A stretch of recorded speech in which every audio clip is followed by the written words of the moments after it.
is in the individual level, no? Personal stewardship or ang bawat Kristiyano po, ang bawat tao, hindi lang po Kristiyano, sabi nga po dito sa nabasa ko habang nagde-devotion ako, hinagingan ko tong Ecclesiastes. Sinasabi diyan na lahat ng tao ay nakikinabang sa biyaya ng Panginoon. Hindi lamang po yung nagsisimba, hindi lamang po yung may Kristo sa puso, o hindi lamang po yung mga Kristiyano, no? Halimbawa, Kristiyano tayo, and then hindi naman Kristiyano yung iba, umulan. O teka, yung ulan ay para lang sa mga Kristiyano. So hindi kayo pwede, hindi, lahat nakakatanggap po ng biyaya. So yun po yung mag-aaralan natin. And here in our church, really doesn't need much teaching on tithing and giving, but all of us need a more concentrated and consecrated look of total and faithful stewardship in all things. Yun yung pag-uusapan natin. What is faithful stewardship? Yan. So I have, bear with me, sana matapos ko ito. Pag gumagawa pa ako sa mesay, dahil napapasarap, napapadami yung puntos. Okay, unahin po natin sa Ecclesiastes chapter 9 na binasa natin, verse 10. Sabi nito, whatsoever thy hand findeth to do, do it with thy might, for there is no work, no device, nor knowledge, nor wisdom in the grave, whither thou goest. Number one, faithful stewardship is everything. Hindi lang po yan sa pera o sa pagsimba, it's everything. Sabi rito, no job should be considered small or no ministry or walang ipinagdalaw sa inyo ng Panginoon na maliit o malaki. Yun yung nagiging problema natin. Mayaman sila, mahirap lang kami. Ay, pogi ako, ang pangit nyo. Walang ganun po.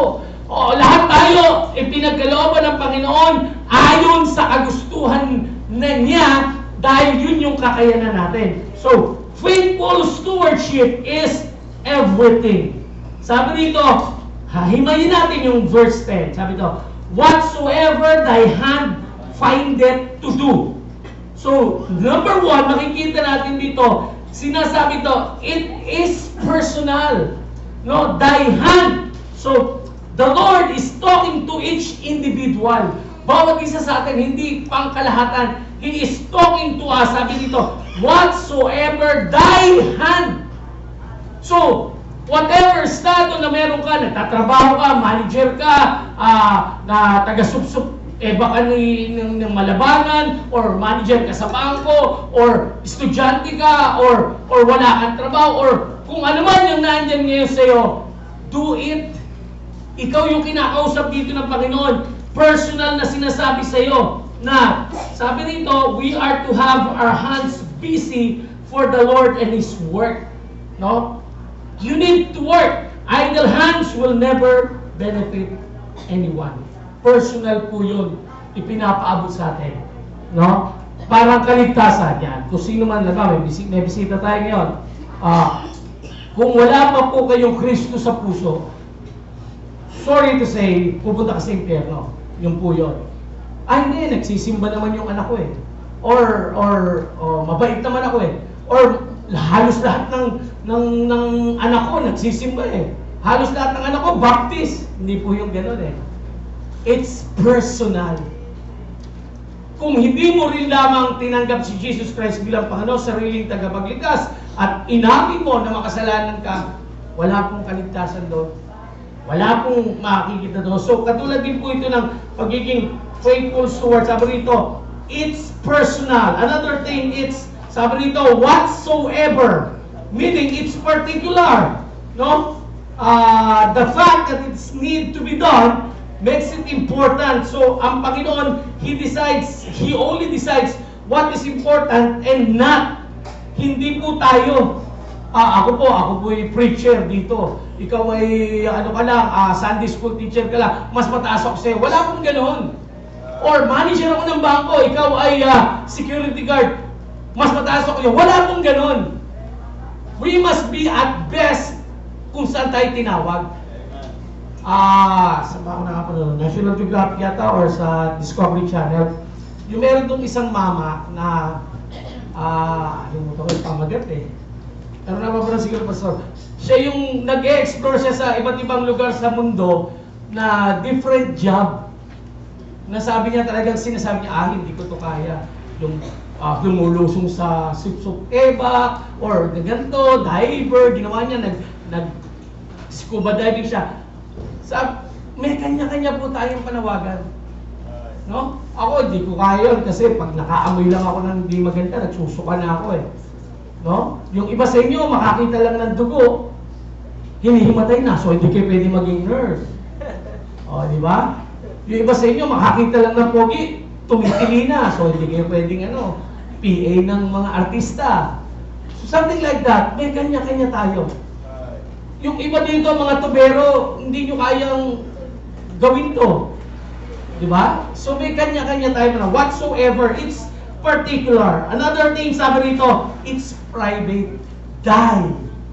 So sabi rito, die. Die is addressing a certain individual. Ibig sabihin, ikaw, ako, tayo. Isa-isa tayo sinasabi ng Panginoon.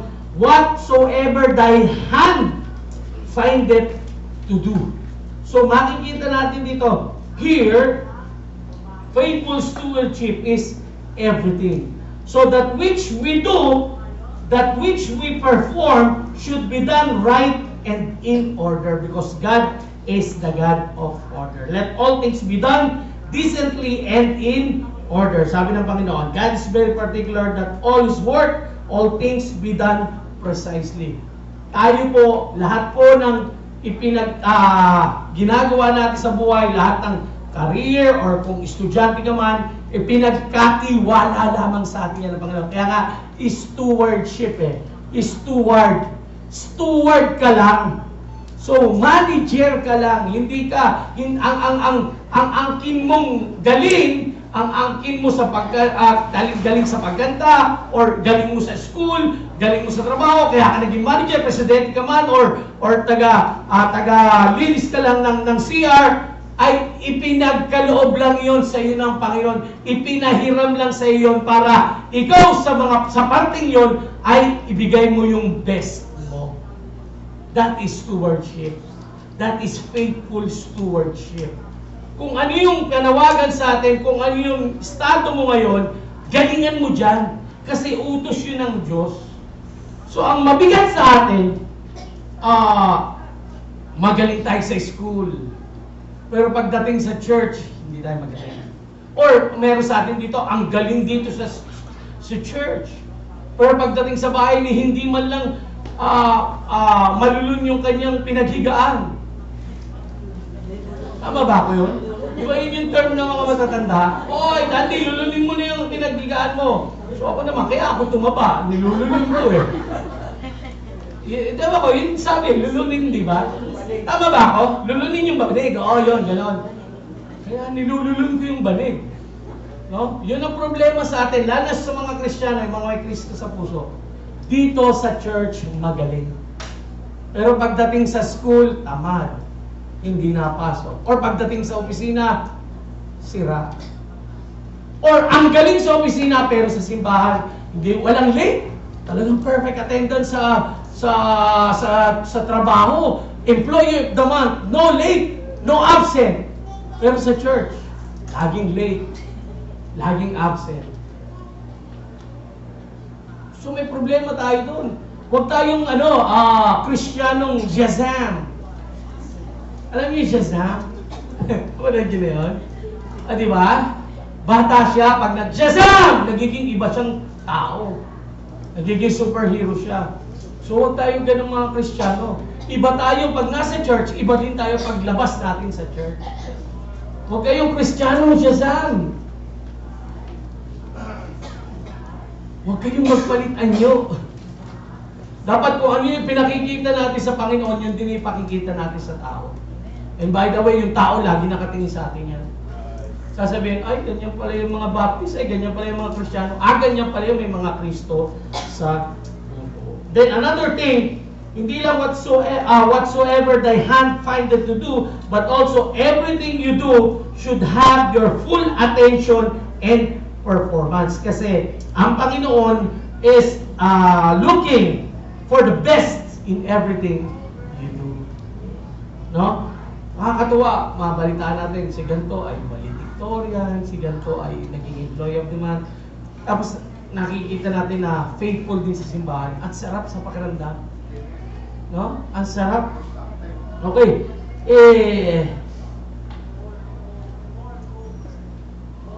Good stewardship is to do your best at everything you do. Kami po, nung nasa GADMAC ako, Meralco, contractor kami sa meter reading.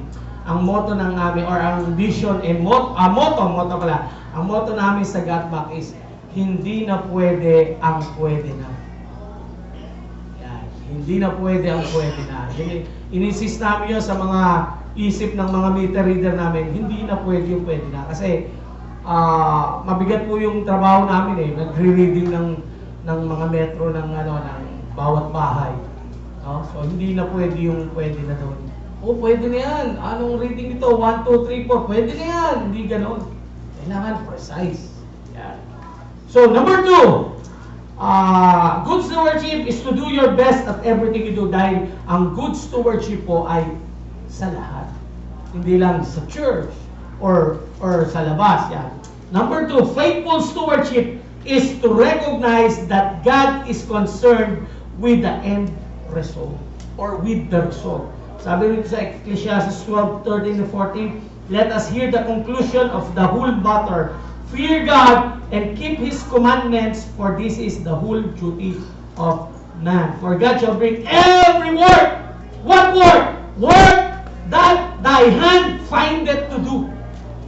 So, every working. So, bawat ibinigay sa atin ng Panginoon, it will bring to us, iilalahan niya, it will bring into judgment with every secret thing, whether it be good or whether it be evil.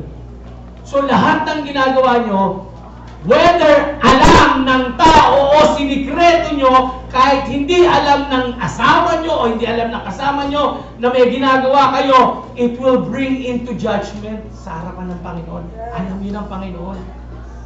So, you must be faithful steward to sa pinagkaloob sa'yo. Why?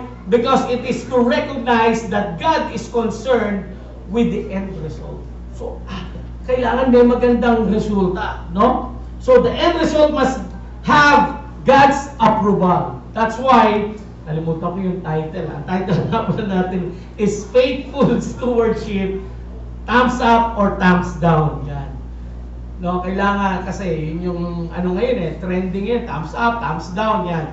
So, kailangan siyang thumbs up sa Panginoon or may approval ng Panginoon, no? Minsan kasi, ano yung may kasi the end justifies the means, yung parang gano'n. Basta magawa mo lang yon kahit gumawa ka ng hindi maganda. Meron kaming reunion nila, Sister Bell, nung aming, ano ba Sister Bell? Nag-reunion kami mga magkaka-section. Ako yung presidente ng klase namin, tsaka escort, president and escort ako. Hindi, joke lang, president lang. E di, nag-meet kami. Katuwa, no, after 30 years plus na kaming graduate, no, kakwentuhan. And then, meron akong kaklase na taga City Hall. Dalawa, isang taga Comelec, tsaka isang taga-release ng pera ni Mayor, taga-procurement, mataas ang pwesto. Siya yung birthday niya that time, siya yung nag-libre sa amin. Tapos nagsabi ko, Terry, ano naman, magpasok naman ako ng trabaho sa City Hall. Sabi niya, di, wag na. Wag na, bakit? Kilala kita eh. Sabi niya, okay ka na dyan sa ginagawa mo eh. Kristyano ka eh. Bakit? So dirty. So dirty daw. What do you mean so dirty? Naku po.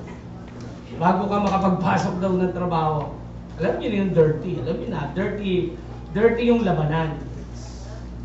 Under the table, bidding dito, kunyari may bidding, pero wow. Sabi niya nga, I'm praying na sana yung susunod na mayor, sana yung susunod na mayor, huwag naman masyadong kurakot. Gano'n. Kasi siya talaga, kitang-kita niya yung labas ng pera kasi siya yung sa procurement eh. Wala naman siya magagawa, firmado na naman ni Mayor, firmado ni ganito, release lang siya ng release. Ngayon daw, release daw lahat eh, kasi kailangan zero kasi election. Wow. So, sabi ko, papasok naman ako dyan kahit t-shirt or ID, wala, tulungan man kita, baka lumubog ka. Ibig sabihin, konsensya mo or etc. Yayaman ka nga pero wala, madumi eh. Madumi yung larangan daw doon. So, sige, huwag na, okay na lang yan. So yun, yumaman nga ako, nakapag-tights nga ako dito, pero saan galing yung pera ko, di ba? Di ba? Yun ang tawag doon, may tawag doon sa politika yung money laundering. Yun, di ba? May hinuhugasin yung pera, nililinis. Halimbawa, galing sa gambling, gagawin nila, bibigay sa ilalagay sa charity, kuno, ilalagay sa ganito. So, nililinis yung pera, akala nila okay yun. But that's wrong. So, ganun din po sa atin. No, yung pinagkaloob sa inyo ng Panginoon, gawin nyo, dahil ang gusto ng Panginoon, gagawin nyo ito faithfully, para yung reward nyo is faithful din yung reward sa inyo. Hindi siya, kaya yan magaling mag-preach, ano naman yun makasalanan naman yan something like that. No? So, makita natin dito, sample, halimbawa, pagkakanta kayo, yan. No? Ang ire-ready nyo rito is yung puso nyo una. Puso, and then practice. No? Huwag kayong sasalang sa isang special number kung hindi ka naman ready. Kung hindi ka ready, hindi handa ang puso mo, hindi ka nakapag-practice, just ask Ate John, Jonah, hindi mo na makakanta sa birthday ko. And then, she will pray and will find someone else. And also the choir, ganun din. No? Puso, practice, performance. PPP, sabi nga ni Sir Polly. No? Ang una niyong iaayos yung loob. Para pag maayos yung loob, yung labas. Minsan mapapasin yun, kayo choir, napapasin yan. Parang, ang dry ng dating, sa ulato ko naman, ang ganda naman ng boses, pero yung audience hindi, nakakaramdam ako ng gano'n. Dati. Pero ngayon, hindi masyado. Ewan ka kay PJ. No? Yung bang feel mo, pero parang walang dating, gano'n. Parang kahit ang gagaling ng boses, pero walang dating sa'yo. There's something wrong inside. Yun din po yun. Pinaghahandaan po yun. Or Sunday school teaching. Hindi lang magaling kang teacher, graduate ka ng teaching, kaya ka nag-Sunday school teacher, may let ka pa, etc. Pero ang pag-Sunday school, pinaghahandaan din po ang puso niyan. And then, pinag-aaralan yung lesson bago ka sumalang. Same as secular, sa labas. Teacher din po ako sa labas No? Pag ako nagturo, kahit siguro ilang taon na, 5 taon na ako nagtuturo doon sa subject niya, inaaral ko pa rin. Dahil minsan yung estudyante, kinukorek ka Ganun po yung sinasabi ng Panginoon. No? So, yung resulta, paano mo ginawa iyon? No? Sunday school teacher. Eto. PJ, yung may picture dyan. Yung unang picture, yung kamukha niya, ni Omar muna. Meron ka ba, Jay? Ayan. Kilala niya si Timothy McVeigh. Siya si Timothy McVeigh. Siya po yung responsible sa Oklahoma bombing. Alam niyo po namatay doon?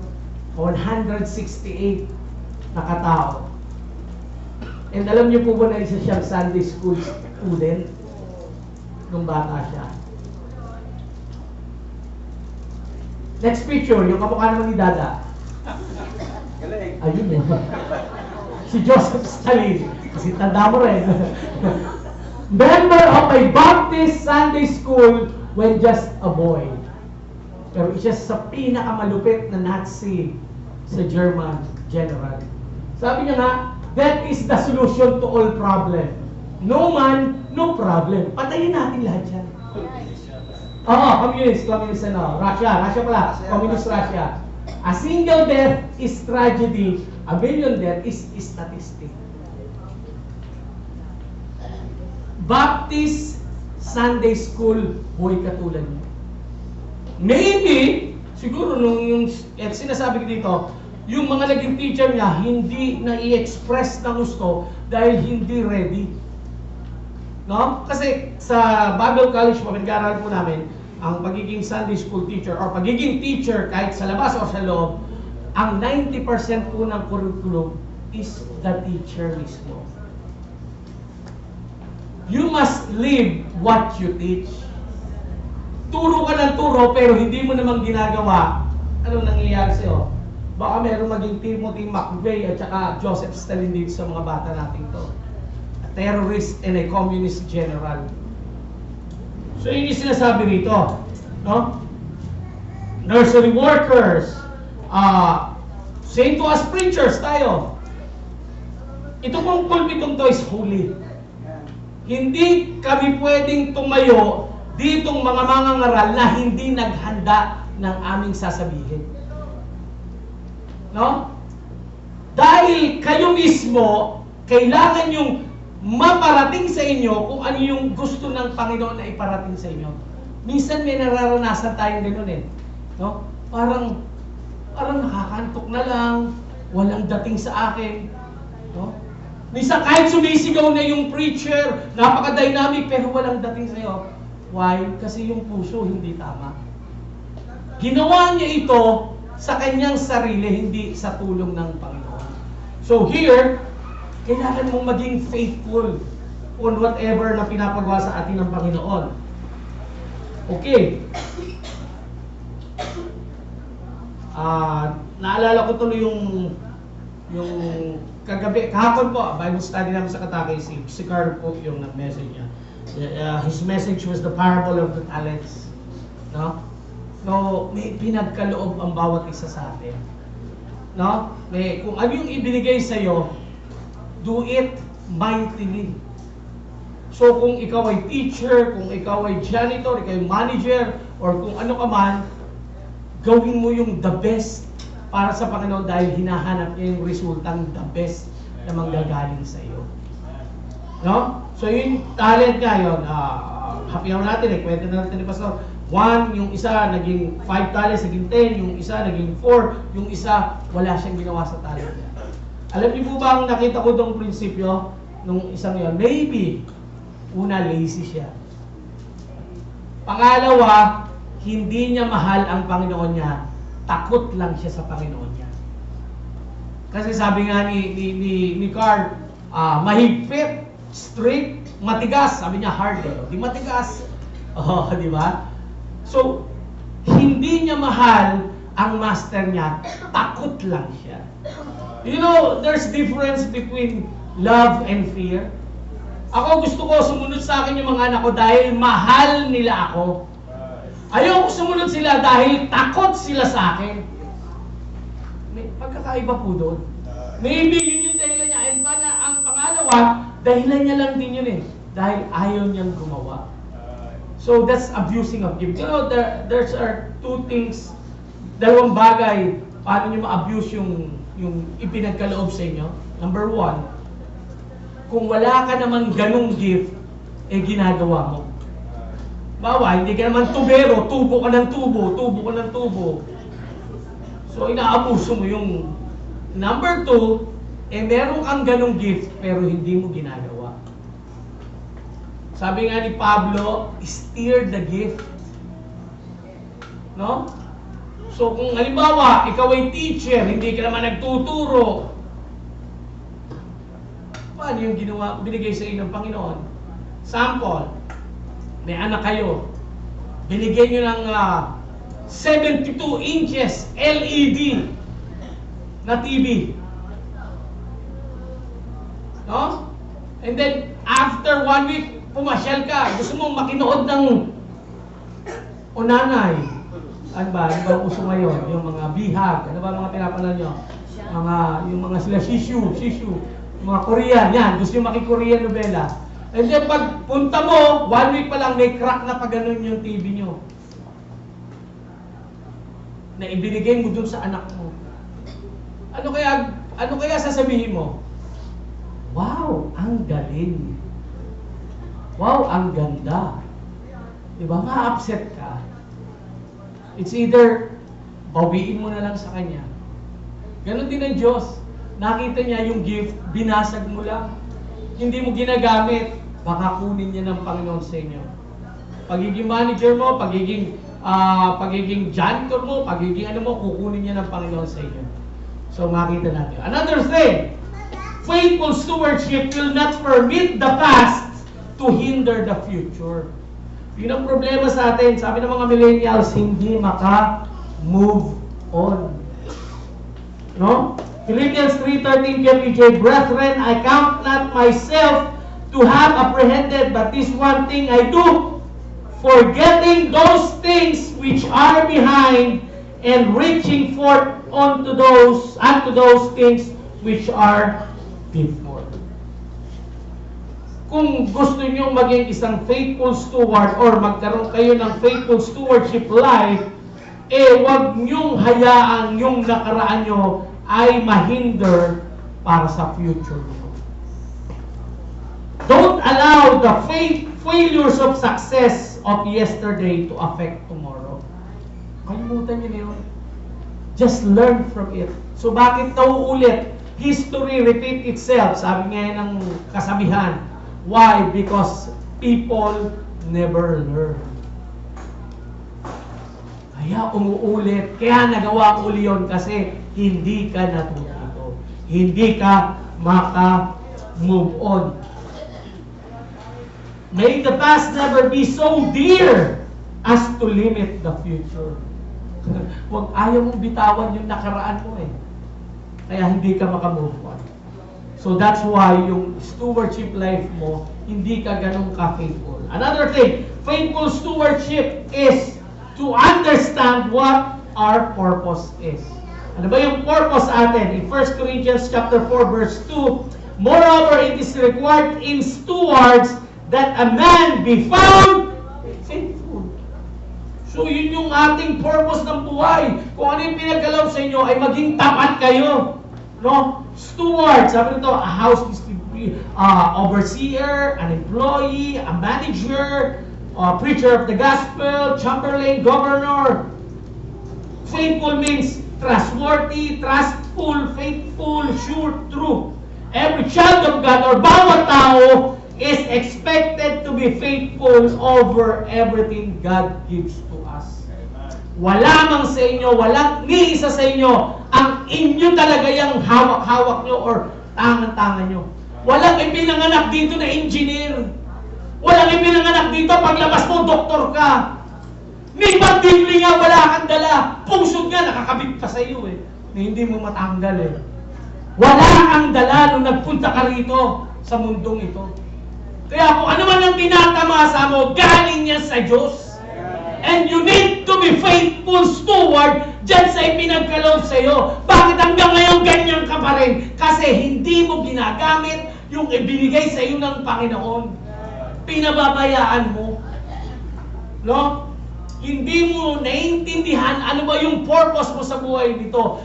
Anong purpose nyo kung bakit kayo ginawang ang panday ni Brother William? Or estudyante, or ni driver, or manager. Anong purpose is for you to be faithful on different career.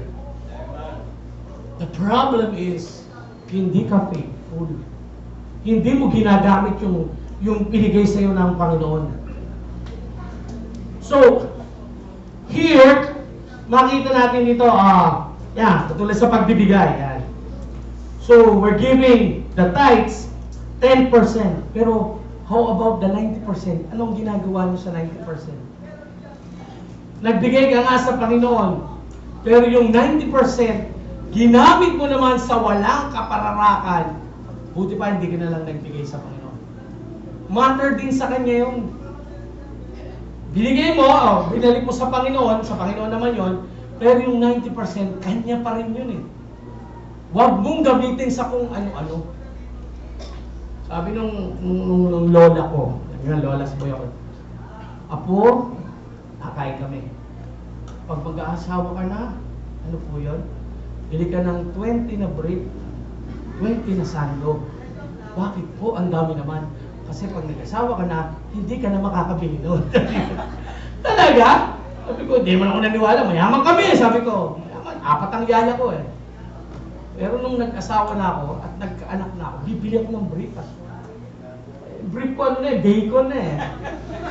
Bibili ko, no? Sabi ko, makapagpa-sexy naman yung Y-back ang bibili ko. Ano ko ganyan? Siyempre, extra large. Pag ikot mong gano'n, no? Nakita mo, damit ng bata. Ang ganda to kay Jerry lah. Wala na. Wala eh. Ang punta mo na is dun sa pamilya nyo.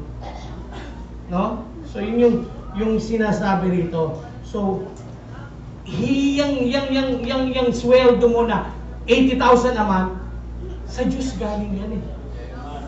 Tingin mo ba? Hindi, sa akin galing yan. O ano ba ginawa mo? Nag-aral ako mabuti, very good. Naghanap ako ng trabaho, very good. Natanggap ako, very good. Nagsiphayo ako sa pagtatrabaho ko na kaya naabot ko to, kaya ako 120,000 naman. Ginawa ko to, very good. Tingin mo ba, ginawa mo yan talaga? Paano kung umpisa pa lang sinabi ng Panginoon, kukunin na kita, bata ka pa lang, tingin mo mararating mo yung 120,000 mo. O kaya sabihin ng Panginoon, pabubuli kita dun sa ano. Or hindi ka makakapagtapos sa pag-aaral. O kung hindi kita bigyan ng ganyang career. Everything belongs to God. No? Kaya lahat ng gagawin nyo, kahit ginagawa nyo sa pamilya nyo, iniisipin nyo, ginagawa nyo yan para sa Panginoon. Yun yung purpose ng buhay. No? That's the purpose, is to become faithful. Another thing, faithful stewardship is to recognize ownership of your life. Wala man sa atin dito may awak na sarili nating buhay. No? Wala man sino man sa atin dito. Based on the studies nung bandang 80s or 90s, ang katawan daw ng tao is only $625. You can buy parts, $625,000. $625 only. Pero katawan lang yun. Pero hindi siya gagalaw, hindi siya pipikit, hindi siya kikilos, hindi siya magsasalita. Yung kaluluwa, hindi binibili po yun. Only God gives that. Only God gives life. Kaya, we must recognize upon faithful stewardship, we are recognizing the ownership of our life. For ye are bought with a price, 1 Corinthians 6:20 KBJ. For ye are bought with a price, therefore glorify God in your body and in your spirit in which are God's. So yung katawan pa rin natin sa Panginoon. So ang laki ng kasalanan ko sa Panginoon. Bakit? Kasi sinira ko yung kidney ko. I become an addict when I was young. Drug dependent ako. So ngayon inani ko. No? Dati mukha ko artista. Ngayon hindi na eh. No? Sinira ko yung kidney ko. Nagda-dialysis ako. Ginagastusan ako ng Diyos ng mahigit, ilabay post ko, nasa milyon na ang ginagastos ng Panginoon sa akin dahil sa dialysis. Dahil hindi ko pinabayaan. Pinabayaan ko sarili ko. Sabi rito, for ye are bought with a price, therefore glorify God in your body, in your spirit, which are God's. Puyat, sobra sa gadgets, yan, nakakasira ng katawan po yan. Soft drink, ako po. Sino nag-soft drink pa dito? Ako? Okay, next topic. Okay, sabi dito, every year we are emphasizing the subject of stewardship, and we've learned this: God owns everything, even our life. No? So, anong qualification ng ownership is bought with a price. Kaya naging sa'yo yan. Kaya ito, kahit hindi ako bumili nito, akin to. Pero ito ay binili. Hindi ito hiningi sa Apple Center. Oy, pengi nga pong cellphone, ibibigay ko lang kay Papa Dandy. Hindi po ganon. Binili po ito ng $220,000. Tapos ibinigay sa akin, joke lang ba? Hindi ko pala kung magkano presyo yan. Ownership bought with a price. So kaya tayo pag-aari ng Diyos, binili niya tayo ng dugo niya. We are bought with a price. Hindi lang yun. Another is the purchase gives ownership. Bukod sa we are bought with a price and we are also given ownership dahil binili na tayo. In Acts 20:20, take heed therefore unto yourselves and all the flock over which the Holy Ghost hath made you overseers to feed the church of God which He hath purchased with His own blood. Ang galing. So yung kaligtasan natin, tayo po ay binili ng Panginoon. Sometime in the United States, nung panahon pa nung merong slavery, merong isang black slave, no? Ibinenta sa slave market. So isang rich Englishman, bibilin siya. Alam mo, style ng mga black slave nung araw, di-discourage na yung bibili. Sabi niya, huwag mo akong bilhin. Huwag mo akong bilhin, tamad ako. Walang kwenta, walang masasayang lang yung pera mo sa akin.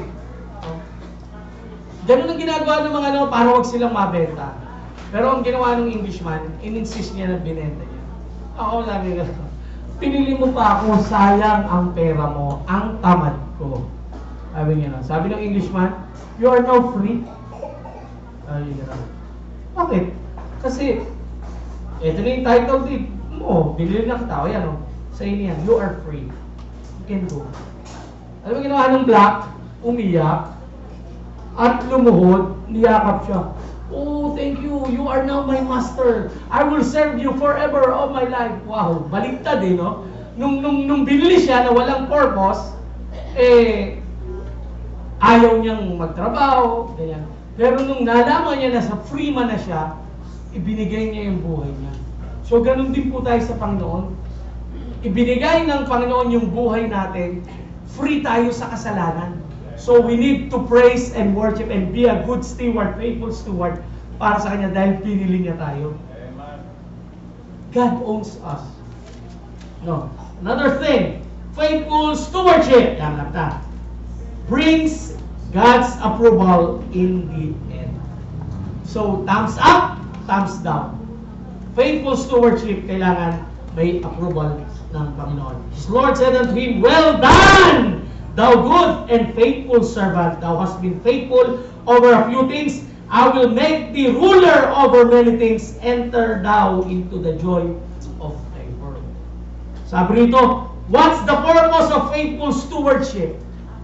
The answer is, well done, thou good and faithful servant. Why should we seek to be a faithful servant or steward? The answer is, well done, thou good and faithful servant.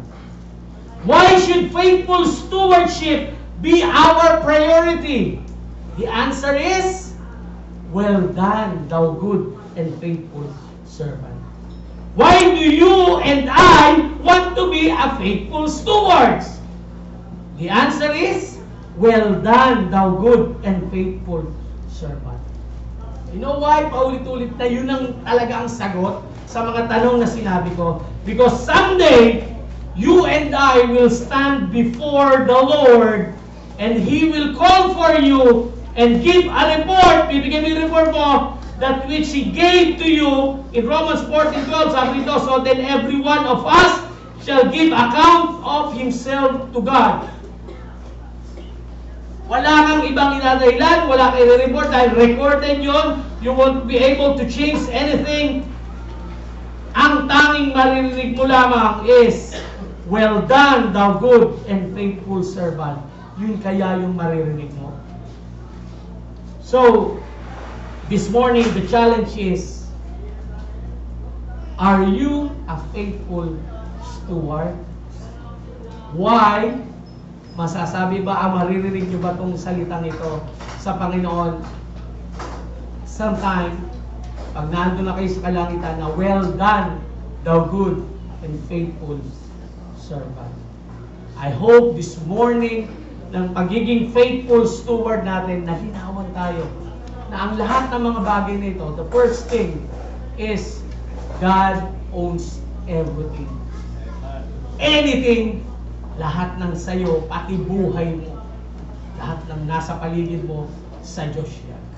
So you need to be faithful steward, manager of those things na ipinahiram sa inyo pansamantala, and then tatanungin niya, anong ginawa mo sa pinahiram ko sa iyo? Isa lang ang dapat ang marinig mo. Ano po yun? Maraming pong salamat. Thank you.